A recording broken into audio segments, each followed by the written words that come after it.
Bismillahirrahmanirrahim. Le Ramadan est maintenant bien installé parmi nous.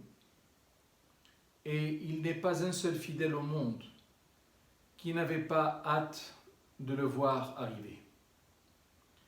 J'ai l'honneur par conséquent de souhaiter à cette occasion à tous ceux qui me regardent et m'écoutent avec intérêt, j'ai l'honneur de leur souhaiter un bonheur et une élévation spirituelle des plus réussis.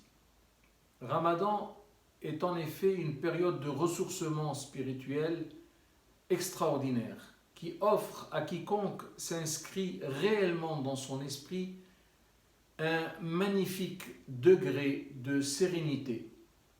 Et c'est en outre une des voies les plus accomplies qui mènent à la piété, pleine de vertus, qu'on appelle en arabe at-taqwa. Dieu dit au sujet de l'aboutissement du jeûne qui émaille ce mois béni, Ya ayyuhalladhina amanu kutiba alaykum as-siyam kama kutiba ala alladhina min qablikum la'allakum tattaqun ayyaman ma'dudat.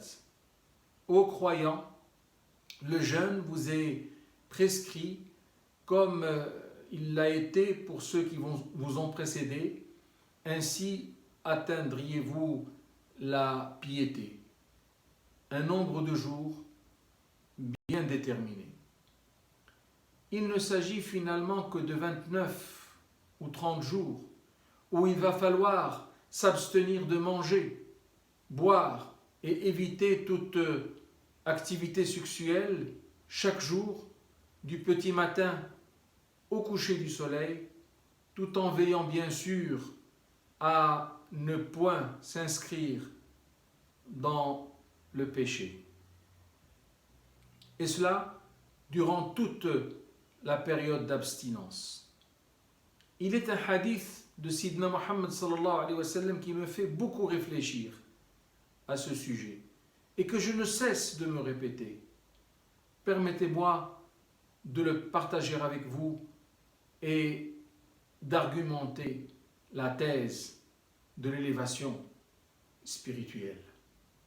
Sidna Muhammad sallallahu alayhi wa sallam dit من لم يدع قول الزور والعمل به فليس لله حاجة في أن يدع طعامه وشرابه. Allah n'a que faire du jeûne de celui qui ne délaisse ni le mensonge ni la falsification.